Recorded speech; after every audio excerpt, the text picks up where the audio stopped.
Alok ji, thank you so much sir. मैं हमारे senior executive editor Atul Pratap Singh ji से भी दरख्वास्त करूंगी कि अतुल सर भी स्टेज पर आए और वो इस सेशन को आगे बढ़ाएं। अतुल सर हमारे बीच में अभी फ़िलहाल मौजूद नहीं। अतुल सर हमारे बीच में मौजूद हैं। अतुल सर आ रहे हैं और निश्चित तौर पर ये बहुत महत्वपूर्ण हो जाता है, क्योंकि एक वक्ता के तौर पर, एक स्पोक्स पर्सन के तौर पर जब हम बात करते हैं आलोक शर्मा जी की, तो वो आपको तमाम टीवी चैनल्स पर दिख जाते होंगे। बड़ी बेबाकी के साथ वो अपनी बात और अपने वक्तव्य रखते हैं और इस बार भी काफ़ी एनर्जेटिक ये सेशन होने वाला है। अतुल प्रताप जी इस सेशन को आगे बढ़ाएंगे। Sir, over to you. धन्यवाद मनीषा। और जैसा मनीषा ने कहा कि ये बहुत अच्छा सेशन होगा, बिल्कुल होगा, क्योंकि अनामिका भी मंच से उतरी हैं, बहुत जोशीली कवियत्री हैं। और हमारे साथ जो मेहमान हैं आलोक जी, ये बड़े जोशीले प्रवक्ता हैं, भविष्य के नेता हैं। आलोक जी, बहुत स्वागत है आपका। बहुत बहुत धन्यवाद आपका। आलोक जी, लंबा इंतजार, लेकिन फिर से मुखातिब होने का मौका है। सवाल यह है कि हमारा मंच जो है वो विकसित भारत का है। आप इसकी निंदा करते रहे हैं कि नहीं, ये अभी हो नहीं रहा है। सपना आप लोगों का भी है कि विकसित होना चाहिए, सहयोग है, लेकिन हो नहीं पा रहा है। मैं इसी से शुरुआत कर रहा हूं। आखिर इतनी आलोचना क्यों है, इतनी कड़ी आपत्ति कांग्रेस को क्यों है? देखिए, सीधा सीधा उसका एक ही उत्तर है कि मोदी जी के शासनकाल के जो 11 वर्ष हैं, वो 11 वर्ष का अगर इतिहास आप उठाकर देखेंगे तो 2047 में भारत विकसित होगा, एक शगुफा नजर आएगा। चाहे वो मैक्रो लेवल पर हो, चाहे माइक्रो लेवल पर हो, चाहे विदेश नीति हो, चाहे अर्थनीति हो, चाहे सामाजिक नीति हो, मोदी सरकार ने हर नीति का बंटाधार किया है। केवल देश में विभाजन करके जो अंग्रेजों से सीखा, डिवाइड एंड रूल, उसके अलावा कुछ नहीं। अगर आप विकसित इसी को कहते हैं कि तमाम संवैधानिक संस्थाओं को आप अपनी मुट्ठी में बांधकर और जेब में रख लें, उससे देश विकसित हो जाएगा, तो ये दुर्भाग्यपूर्ण है। ऐसा नहीं संभव है। आप इकोनॉमिक्स का कोई इंडिकेटर उठाकर देख लीजिए। जो लोग कहते थे 54 रुपए पे डॉलर जो है उससे देश की प्रतिष्ठा और प्रधानमंत्री के पद की गरिमा गिरती है, आज वो 90 रुपए पे डॉलर होने पे खामोश है। देश में चारों तरफ से, चाहे वो चीन हो, चाहे वो पाकिस्तान हो, चाहे बांग्लादेश हो, नेपाल जैसा छोटा सा देश अपने नोट पर हमारे भूभाग को हिस्सा दिखाता है और ये सरकार सोती रहती है।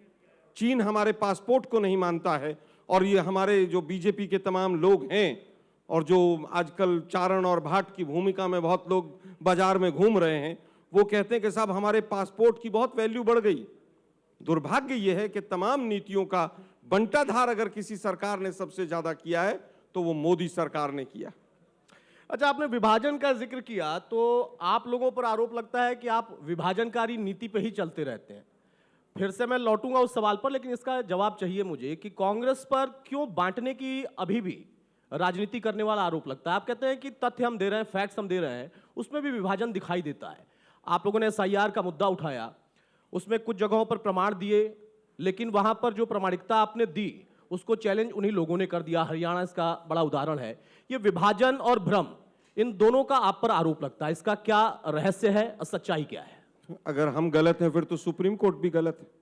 सुप्रीम कोर्ट के जज जो SIR पे लताड़ लगा रहे हैं रोज, उनको जेल में डाल देना चाहिए। दुर्भाग्य यह है कि आज लोग सच्चाई से विमुख कर दिए गए। मीडिया और सोशल मीडिया पे सही जानकारी नहीं आ रही, कोई फैक्ट्स एंड फिगर्स नहीं आ रहे हैं। मतलब दिल्ली देश की राजधानी है, लाल किले पे बॉम्ब ब्लास्ट होता है, 4 दर्जन लोग मर जाते हैं, सरकार कहती है 8-9 लोग मरे हैं और मीडिया चुपचाप मुंह पर पट्टी बांधकर बैठ जाता है। कोई एक हिम्मत नहीं करता है कि वो 8-10 लोगों की लिस्ट निकलवा लें, क्योंकि लोग 4 दर्जन मरे। कुंभ में 1400 लोग मरते हैं, कोई लिस्ट नहीं मांगता है। 100 लोग, 50 लोगों का एक आंकड़ा आता है। गुजरात में मोरबी कांड होता है, 100 लोगों की बात आती है, 350 लोग मरते हैं। हाथरस के अंदर भी वो बाबा के प्रोग्राम में क्या क्या हुआ था। जिस देश के अंदर चीफ जस्टिस ऑफ इंडिया को जूता मारा जाता हो और एक वर्ग उसके पक्ष में खड़ा हो जाता हो, तो देश कहां जा रहा है, सोच लीजिए आप। इसी पर रोकूंगा। उपराष्ट्रपति महोदय घंटों में गायब हो जाते हो जिस देश के अंदर। फिर वापस भी तो आ गए।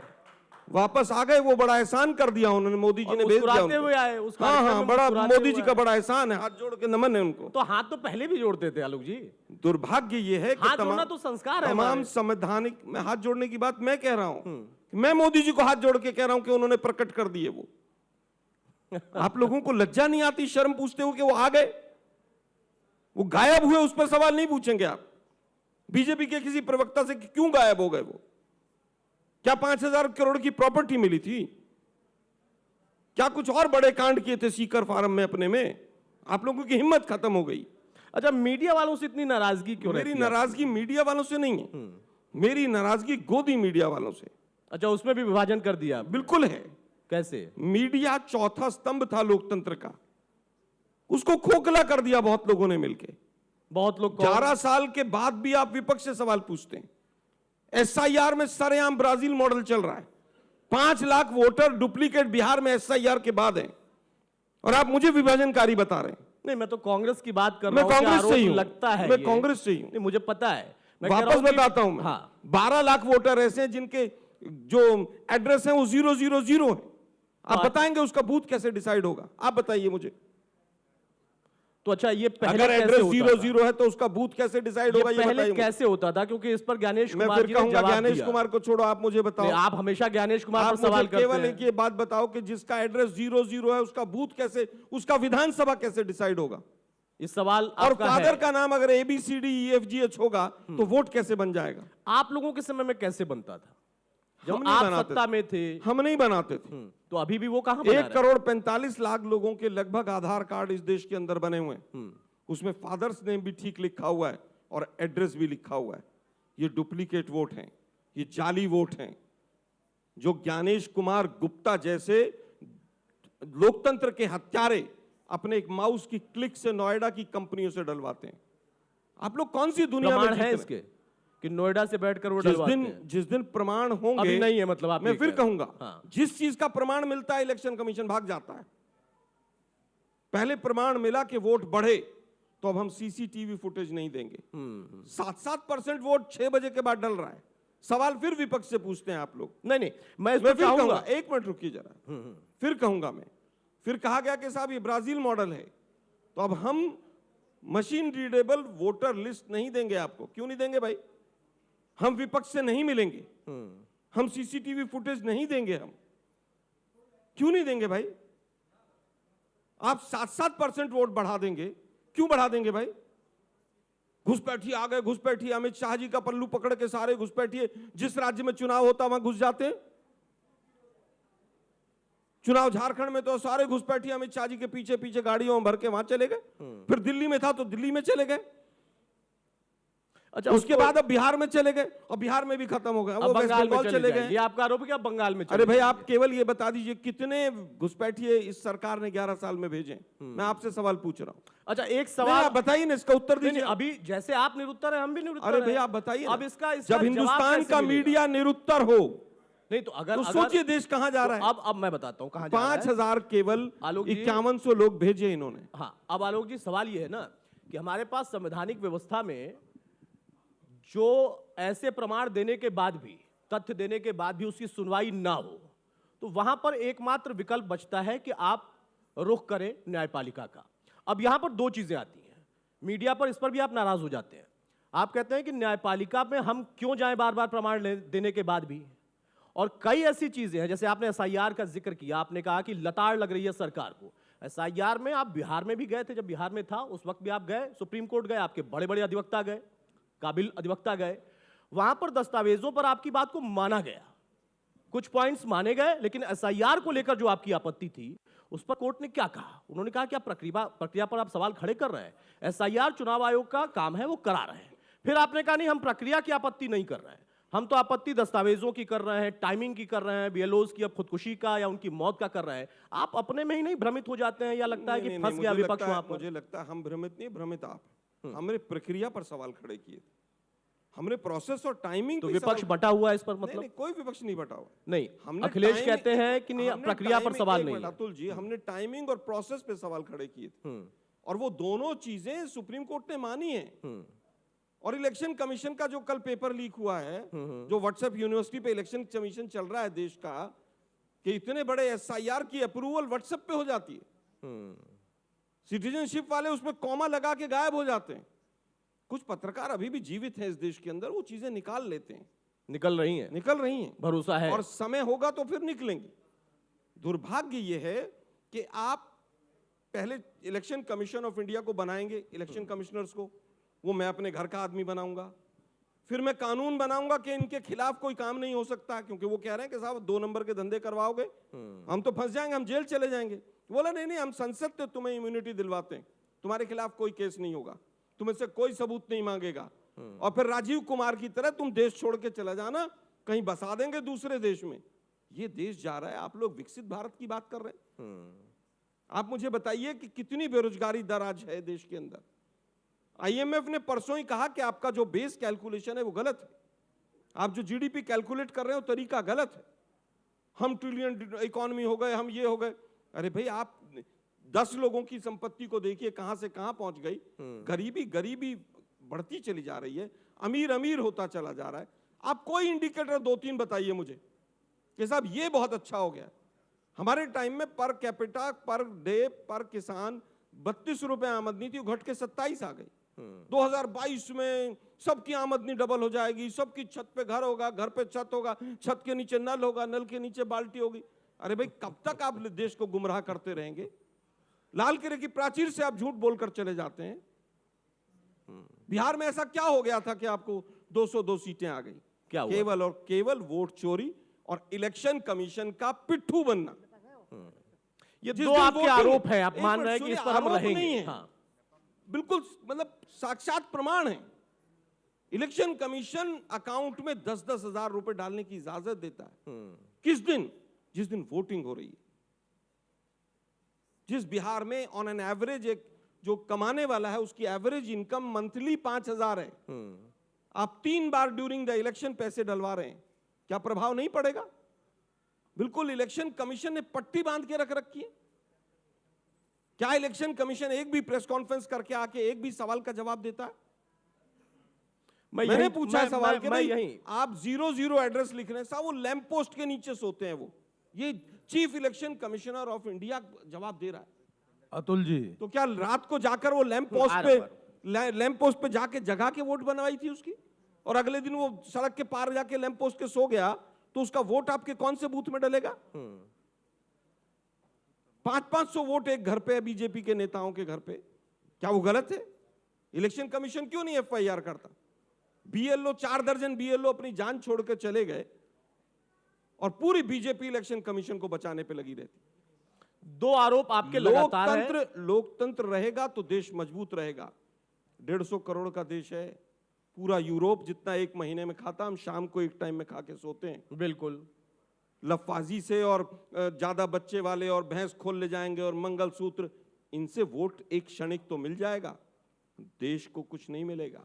अच्छा, वोट चोरी का जो सबसे बड़ा मुद्दा था, जो आपने कहा कि हम अभी भी उस पर कायम है, कांग्रेस के ऊपर सबसे बड़ा दाग है, और आज नहीं, बहुत साल पहले का है, इंदिरा गांधी के दौर का। कभी कांग्रेस उस पर क्यों नहीं सफाई देती है? वहां तो कोर्ट तक मामला गया था, कोर्ट से बहुत सारी चीजें हुई थी, चुनाव रद्द भी हुआ, उस पर कांग्रेस कहती है नहीं कि वो गलती से हो गया। आप अभी तो बहुत मुद्दे उठाते हैं, उठाना भी चाहिए, आपका अधिकार है। नहीं, कांग्रेस ने कभी नहीं कहा कि गलती से हो गया था। तो वो चुनाव कैसा हुआ वही था? चुनाव इलेक्शन कमीशन इंदिरा जी करा का। रहा था उस समय पर भी। उस समय भी चुनाव आयोग गलत बिल्कुल, था। चुनाव आयोग था। तो मतलब आपके समय में एक चुनाव मिनट, आयोग मैं गलत था, वापस आप ये कह आता रहे हूं, हो। मैं हाँ। वापस आता हूं। इलेक्शन कमीशन बहुत बार गलत भी रहा है। मोदी जी बनारस से हारे थे, इस बार इलेक्शन कमीशन ने जितवाया है। अब ये भी आरोप है आपका। मैं कह रहा हूं 2.5 घंटे काउंटिंग क्यों बंद थी? आप उसका उत्तर दे कोई दीजिए। प्रमाण होता है इसका? मतलब सिर्फ 2.5 आरोप घंटे ही है। काउंटिंग बंद थी, क्यों बंद थी? अब आप इसका बताइए। इसका उत्तर आपने तलाश अरे भाई, लिया मैं है। आपको कह रहा हूं ना, 2.5 सिर्फ घंटे सवाल आरोप लगाने का ही है। 2.5 घंटे काउंटिंग क्यों बंद थी? और 6.5 लाख से घटकर 1.5 लाख मोदी जी का मार्जिन आ गया, क्यों आ गया? क्या मोदी जी इसका मतलब अच्छे प्रधानमंत्री नहीं मतलब थे? उनको भी जिता दिया गया? क्योंकि बनारस बिल्कुल जिताया गया। हाँ। क्योंकि बनारस में 6.5 लाख से घटकर 1.5 लाख पर आ गए। तो राहुल जी को भी जिता दिया गया होगा, आप ये भी तो कह सकते हैं। बीजेपी कह सकती है। अगर बीजेपी के अंदर हिम्मत है तो कहे। वो नहीं कहते। और बीजेपी कहे कि हम voter list photo readable Banaras की भी इशू करते हैं और अमेठी की भी करते हैं। बीजेपी चैलेंज करता हूं, बीजेपी का कोई लीडर कह के दिखा दे। चैलेंज कर रहे हैं। हाँ। मैं बिल्कुल इसका जवाब लूंगा, अगर बीजेपी के लीडर होते तो यहाँ जवाब लेता। अब चूंकि समय की बाध्यता है, आलोक जी, का आखिरी सवाल। कांग्रेस लगातार स्ट्रेटजी बदल रही है, चौकीदार चोर है से उठा, उसके बाद फिर अब वोट चोरी का मुद्दा आ गया, और अब हम देख रहे हैं कि संसद में जहां पर इतने बड़े बड़े मुद्दे उठने हैं, आप भी चर्चा चाहते हैं, वो भी चर्चा चाहते हैं, और उस बीच में कुत्ता विवाद आ गया है। मतलब स्ट्रेटजी बना रहे हैं कि मतलब अचानक से बदल जा रही है कांग्रेस की? देखिए, डिफेंस की जहां तक बात है कि चौकीदार चोर है, राफेल के संदर्भ में कही गई, कई गुना पैसे पर राफेल लिया गया, फिर उसके नींबू बांधे गए, और फिर चाइना ने सारे कोऑर्डिनेट्स पाकिस्तान को दे दिए और वो राफेल गिरा दिए गए। मैं ऑन रिकॉर्ड बोल रहा हूं। और उसके बाद जो जरूर बोफोर्स पे ही पूछेगा, हाँ, फिर अरुण जेटली की स्टेटमेंट भी बताऊंगा मैं आपको, शायद आपको पता नहीं होगी, उत्तर देता हूं। उसके बाद फिर आपको राफेल बॉर्डर से हटाने पड़े, फिर आपके सीडीएस ने माना, चौहान साहब ने, कि हमसे स्ट्रैटेजिक गलतियां हुई। तो राफेल लाए आप, और फिर उसके बाद ट्रंप के कहने से आपने सरेंडर कर दिया। जब हमारी फौज चढ़कर मार रही थी तो मोदी जी, आपको किसने कहा था कि इनको रोक दो? बहुत सारे रहस्य। मेरा सवाल ट्रंप ने कांग्रेस पे था। 50 बार ट्रंप ने कहा कि मेरे कहने उन्होंने से तो आज भी कहा है, वो तो कब क्या कहते हैं मोदी जी उनको ही के नहीं मुंह पता में, होता है। मोदी जी के मुंह में सारी चीजें बोलने की जवाब दे हिम्मत दिया है। था, सरकार ने तो जवाब दिया ना। किसने सरकार ने जवाब दिया? क्या ट्रंप का नाम किसी सरकार के एक प्लेटफॉर्म से लिया गया? इतनी कमजोर सरकार है, इतनी निकम्मी सरकार है, सातवें बेड़े को भूल गई, सातवें बेड़े को तोड़कर फेंक दिया जिस इंदिरा गांधी ने, वो देश था ये। चाइना को क्लीन चिट दे रहे हैं, 9 जगह हमारी भूमि पर जम के बैठा है। बिहार में घुसपैठिया, उसकी नागरिकता पर प्रॉब्लम है इनको, हमें भी प्रॉब्लम है। लेकिन चीन कह रहा है अरुणाचल हमारा हिस्सा है, उस पर एक सरकार जो है इसके गले में फांस पड़ जाती है। एक स्टेटमेंट सरकारी नहीं आता है, कोई हल्ला बोल नहीं होता, कोई दंगल नहीं होता है। क्या हुआ ऑपरेशन सिंदूर में, किसी को नहीं पता चला। क्या डीजीएमओ ने तय कर लिया? मतलब ये लोकतांत्रिक देश ना होकर 2 डीजीएमओ तय कर रहे हैं। मतलब इतना बेवकूफ, इतना मूर्ख समझ रहे हैं ये लोग देश को। आलोक चलिए, जी, ये मानना, हाँ, बहुत जल्दी से सर सवाल है, समय की थोड़ी बात है। इतनी एसआईआर पे इतनी चिलपौ क्यों हो रही है? जबकि अगर एक होटल में भी जाते हैं तो हमें होटल में अपना पहचान पत्र देना पड़ता है। अगर एसआईआर की प्रक्रिया पूरी हो जाए तो उसमें दिक्कत क्या है? एसआईआर की प्रक्रिया में किसी को दिक्कत नहीं। दिक्कत यह है कि एक ही महीने में यूपी में क्या ऐसी आफत है, इसका उत्तर आप दे दीजिए मुझे। अगर ये 3 महीने में प्रोसेस हो जाए और शांति से हो जाए तो उसमें आपको और मुझे क्या दिक्कत है? एक बूथ पर मेरा मानना है 900 से लेकर 1100 करीब वोट होते हैं। अगर दिन में 25 वोटों का भी सत्यापन किया जाए तो बड़े आराम से 17 से 18 दिन की ये प्रक्रिया होती है। मतलब सारे स्कूल टीचर्स अपना स्कूल छोड़ के इसी धंधे पे लग जाए। उन्हें ऑप्शनल लगाया जाता है, जहां तक मेरी किसने समझ कहा में। ऑप्शनल? नहीं, ऑप्शनल। अरे भाई, सारे के सारे टीचर्स लगा दिए यूपी में। आपको लोगों को यही नहीं पता कौन वो लोग पर एम्प्लॉय। आलोक जी, ये तो पहले भी होता रहा है। अच्छा, अब मैं वापस आता हूं, पहले भी होता रहा है। ये तो आप ही की जवाब लेते हैं, जवाब। एंकर साहब ने कहा पहले भी होता रहा। आप ही की सरकार ने इसे प्रारंभ कराया एक मिनट था। प्रभु, 2003 जवाब में, सर, जवाब ले लें। 2003 में हुआ था। कितने महीने में हुआ था, जरा आप उत्तर दीजिए। आप चाहते हैं कि उतने ही महीने में हो, अरे 3 भाई, मैं महीने कह में, रहा हूं 4 कितने महीने में में, हुआ था, साल आप भर में बता हो। दीजिए। 10 दिन बढ़ा भी तो दिए गए हैं। कितने में हुआ था? भाई 7 महीने में हुआ, 8 महीने में हुआ था। 7 से आपने 8 किया, अभी भी वो कह रहे हैं कि हमने भी 10 बढ़ा दिया। उस समय पर 8 महीने में हो सकता था, तो अभी भी तो कह रहे हैं कि हम बढ़ा सकते हैं, 10 दिन बढ़ाया है। एक मिनट, कब बढ़ाया है? जब संसद में हंगामा हुआ है 2 दिन, उससे पहले नहीं बढ़ाया। क्यों नहीं बढ़ाया भाई? पहले उस समय पर कोई वोटर लिस्ट निरस्त नहीं हुई थी कि आज से ये 100 के नोट और 500 के 1000 के खत्म। महामानव प्रकट हुए, वैसे ही इलेक्शन कमीशन प्रकट हो रहा है। दुर्भाग्य यह है कि आप लोग चीजों को नहीं समझ रहे हैं।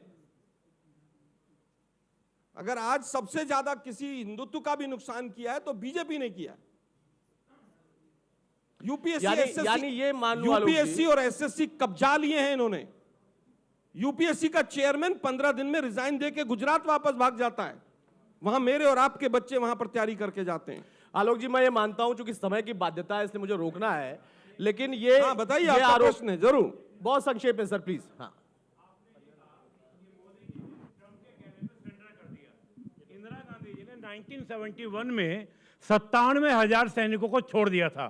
किसके कहने में छोड़ा था, ये आप बता दीजिए। आपका बड़ा सम्मान में बड़े करता हूं। सवाल है इसमें। क्या अंदर डील हुई थी भुट्टो के साथ? सुन लेते हैं, भुट्टो के साथ क्या डील हुई थी शिमला में, ये आज आप बता के जाइएगा। नहीं, आपका मतलब था कि उन 93,000 को यहाँ पर हम जेलों में आप रख ये के मत उनको कहिए, पूरी आप लाइफ खाना देते। नहीं नहीं उन्होंने आलोक भाई सीधा साहब, पूछा कि भाई क्या साहब, सोच के आप छोड़ा? ये कह रहे हैं एक मोदी मिनट जी रुकिए चढ़ा भाई। दें जनता को, एक मिनट आप ये कहना चाह रहे हैं मोदी चढ़ा दें। मोदी जी ने नाक में दम कर दिया पाकिस्तान तो की। सुनो प्रभु। आप 97,000 सैनिकों को छोड़ अरे के भाई, सुनो तो कश्मीर सही उत्तर। वापस क्यों नहीं लिया? उत्तर सुनने की कश्मीर हिम्मत वापस तो क्यों नहीं लिया? रखो। जवाब ले लेते हैं। हाँ आलोक जी, मुझे केवल ये बताइए, आप चाह रहे थे कि 97,000 को उनको यहाँ पर जेलों में रख के खाना दें हम?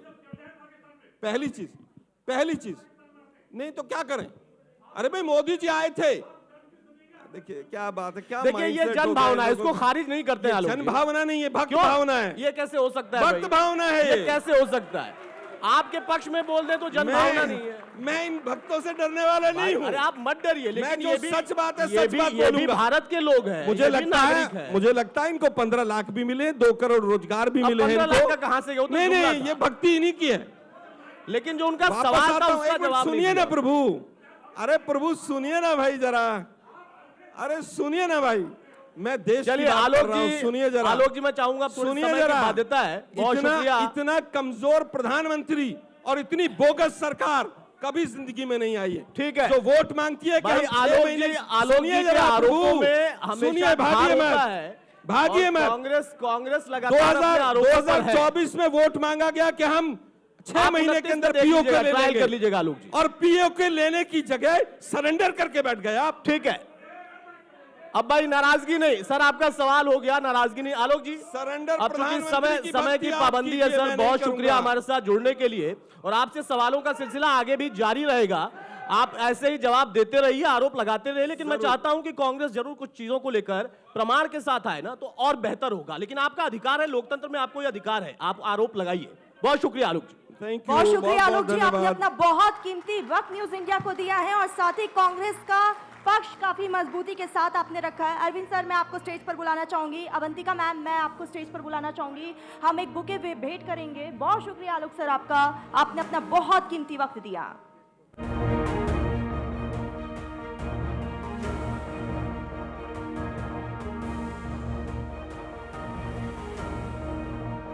तो लगातार विकसित भारत को लेकर बात हो रही है और ऐसे में पार्टियों की तरफ से अपनी अपनी दलीलें भी रखी जा रही है। कांग्रेस की तरफ से आलोक शर्मा ने अपने पार्टी का पक्ष रखा है और काफी मजबूती के साथ उन्होंने अपने पार्टी का पक्ष रखा। पार्टी का क्या विजन होने वाला है और कुछ नाराजगी जो है वो केंद्र सरकार से है, उसकी भी एक झलक देखने को मिली यहाँ पे।